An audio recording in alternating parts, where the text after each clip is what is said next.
Hello and welcome. My name is Jodie, and I'm going to take you through this scenario that I found on Workshop. It's Mars Research Station Beta, created by Ash. Keep it loading. So one of the great things about this is that right at the start you've got a race against time to get yourself back into profit, and I think it's a very interesting scenario to work on. So I developed a way of getting back into profitability quite quickly, so anyone having trouble with this mission can hopefully use this to get themselves back into the game and enjoying it. So this is a scenario. You start off in a crater. You have over here you have your external access, just trains. You've got a residential, commercial, industrial, solar power plant here, a couple of hydros, wind turbines there, a puddle of clean water, and a tiny puddle of, well, let's not mention it. Okay, so if we kick the scenario off, first things first is to get the sewage out of our nice clean water and into the unmentionable pit of unmentionable. This is just quick power.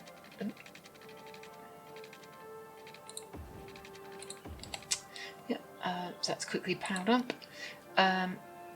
The saving we can make straight away is to turn off the water pumping station, because we don't need two of them at this stage as population's not big enough. Another saving we'll make is this one. This is a big saving, 1,200 a week on the solar power plant, but we don't actually need that yet. We can make do with this as the wind turbines. So if you do that though, you have to hook them up to the north end of the city, so we just put a line in there. Okay, so we started off with losing about 5,000 a turn. We need to build that up and get back into profitability. So one of the things we can do is start turning the taxes up. So I found 12% is generally a good rate to set. Keeps demand sensible, but and complaints down to a minimum. Another great tip: put the train station at half spend, because you don't need many trains at the moment because you haven't got that much exporting or particularly people incoming. So that will save us a bit of money as well. So then we can start looking at what's going on. So we've got the we're obviously missing some landfill, so we'll create that down here. It's probably a good idea to keep going with the dirt tracks because they're cheap, plain and simply. And yeah, there we go. So let's start taking advantage of that 12% and get some residential in, and we'll do the same for commercial. We'll build them both out to start building up revenue. This is how we get money into our city as quickly as possible, and of course it's also our target is to get as many people is to get 15,000 people into the city, so it's worth making sure that we are putting as many people as possible in the city. So I'm going to go straight to building our high density residential. So I'm thinking high something. And yeah, just assign just whole areas of it. They will fill it, don't you worry. But it means that you're not having to kind of keep assigning it out. all the time.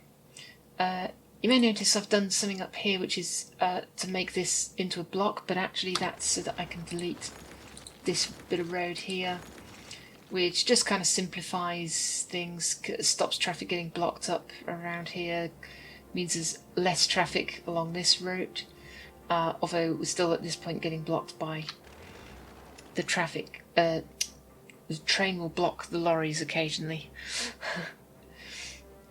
But I don't think it matters initially.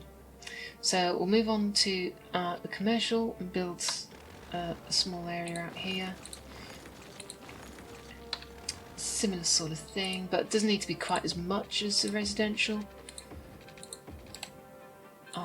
And actually, because there's more road here, it's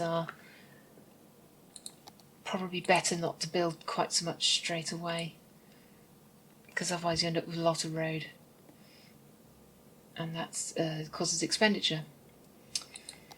As you can see, we need some plumbing in. Now again, cost saving wise, reduce your plumbing.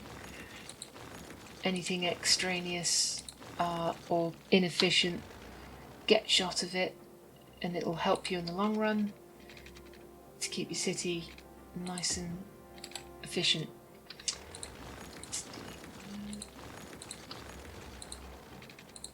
That'll do. Same with commercial. Just blitz a lot here. And start again.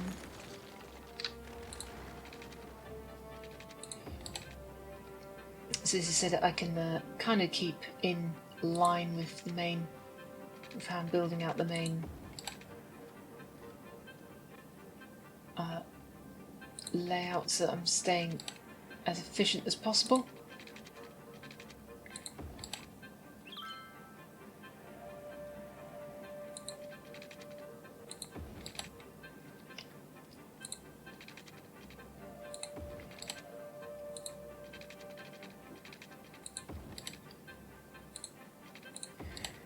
Right, there we go.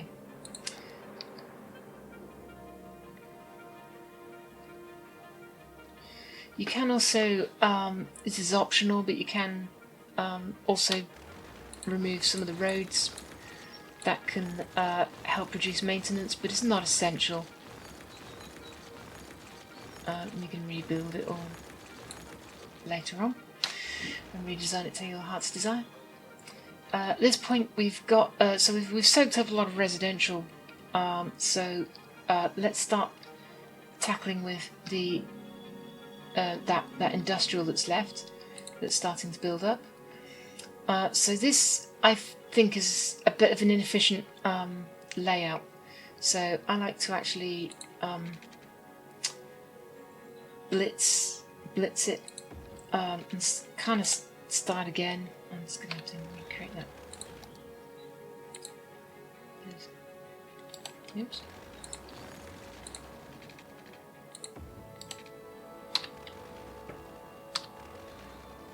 I'm just going to end up dismantling it again now. So yeah, so what I'm going to do is... Oh, and as you can see, we've just jumped into profit. So by 6 weeks, you can have got into profit, and we've got a nice just under 30,000 in the bank. So if I just pause the game. So from here on, like I say, start building out, building this out. I will just carry on where I was going with this. Keep you out of suspense. So yeah, what I do is I sort of square it off, basically, just creating it so that there's because you have to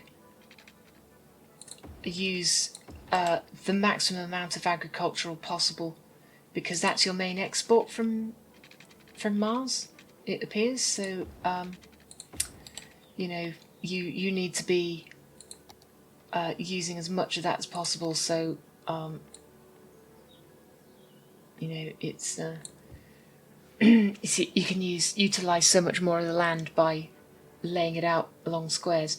Anything that's out of this agricultural area is obviously going to be normal industrial, but you need that as well because you need to build to make goods and things for the commercial sector.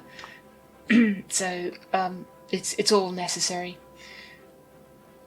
So what sort of things do I do from here on? So if possible, I would move the cargo train terminal down. I would eventually turn the solar power back on.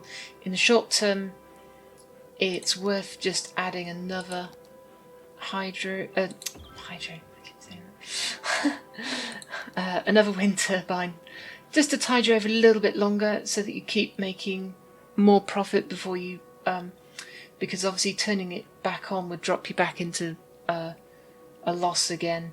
So you need a little more time with less expenditure on power. Obviously we need to do the plumbing and do this area for the plumbing as well. Maybe tie it in with the layout there if you can. It's tricky to do though. I would straighten this road to go into the commercial district, because you need the access anyway, always, to go from industrial to commercial.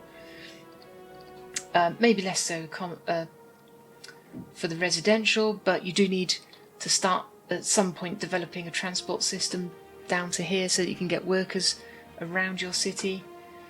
I quite fancy doing it with the monorail. I think that's good if you have that extension loaded. And yeah, and then just hopefully it's then just a case of just building out all these areas, building out the city as you normally would, till you get to 15,000 and won the university, and then you've won the game.